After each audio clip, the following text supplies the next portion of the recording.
অনেক দিন আগে এক সবুজ শ্যামল গ্রাম ছিল। গ্রামের মানুষজন ছিল খুব হাসি খুশি। সকলে একে অপরকে সাহায্য করত, মাঠে ঘাটে কৃষিকাজ করত, আর সন্ধেবেলায় উঠোনে বসে গল্পগুজব করত। গ্রামের ছেলেরা মাঠে দৌড়ঝাঁপ করে খেলত, নদীতে সাঁতার কাটত, যেন এক টুকরো আনন্দের স্বর্গরাজ্য।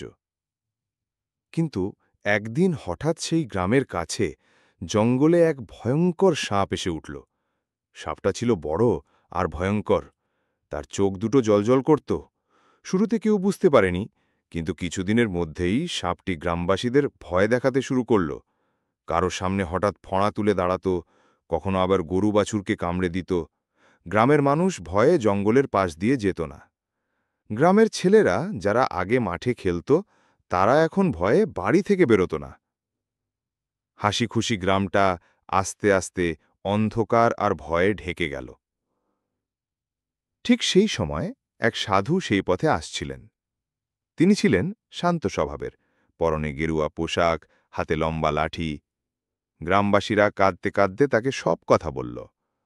বাবা, ওই সাপের জন্যে আমরা শান্তিতে ভাসতে পারছি না, দয়া করে কিছু করুন। সাধু সাপের সামনে গেলেন।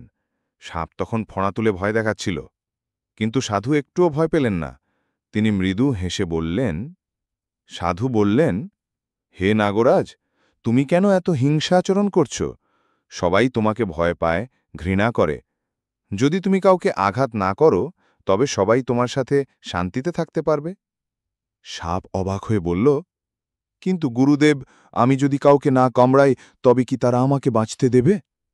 সাধু বললেন, শক্তি মনে শুধু আঘাত করা নয়, ক্ষমা করাও শক্তির এক রূপ। তুমি যদি মানুষকে না কামড়াও, তারা তোমাকে সম্মান করবে। সেদিন থেকে সাপ প্রতিজ্ঞা করল, সে আর কাউকে আঘাত করবে না। কিছুদিন সাপ শান্তভাবে রোদ পোহাত, নিজের মতো থাকত। কিন্তু এর ফলে গ্রামের দুষ্টু ছেলেরা ভাবল সাপ দুর্বল হয়ে গেছে। তারা লাঠি দিয়ে মারত, পাথর ছুঁড়ত, সাপ কিছু করত না। ধীরে ধীরে সাপ একেবারে ক্ষীণ ও দুর্বল হয়ে গেল। কয়েক মাস পর সাধু আবার সেই পথে এলেন।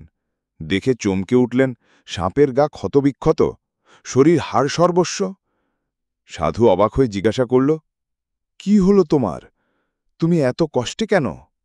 সাপ বলল, গুরুদেব, আপনি তো বলেছিলেন কাউকে কামড়াতে নেই, তাই আমি চুপচাপ ছিলাম, কিন্তু তারা সবাই আমাকে আঘাত করল, আমি কিছুই করিনি। সাধু মৃদু হেসে বলল, বোকা সাপ, আমি তোকে কামড়াতে বারণ করেছিলাম, কিন্তু ফণা তুলতে তো বারণ করিনি। মনে রেখো, শান্তি মানে দুর্বল হওয়া নয়। নিজের শক্তি সবাইকে বোঝাতে হয়, তবে আঘাত না করেও। সেদিন থেকে সাপ আর কাউকে কামড়াল না, কিন্তু যখন কেউ তাকে বিরক্ত করত, তখন সে ফণা তুলে দাঁড়াত। তাতে সবাই বুঝে যেত সাপকে অবহেলা করা যাবে না। এরপর থেকে গ্রাম আবার আগের মতো হাসি খুশিতে ভরে উঠল। মানুষও সাপকে ভয় নয়, সম্মান করতে শিখল।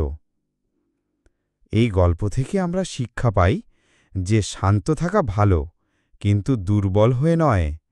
কখনো কখনো নিজের শক্তি দেখানো প্রয়োজন, তবে হিংসা ছাড়াই।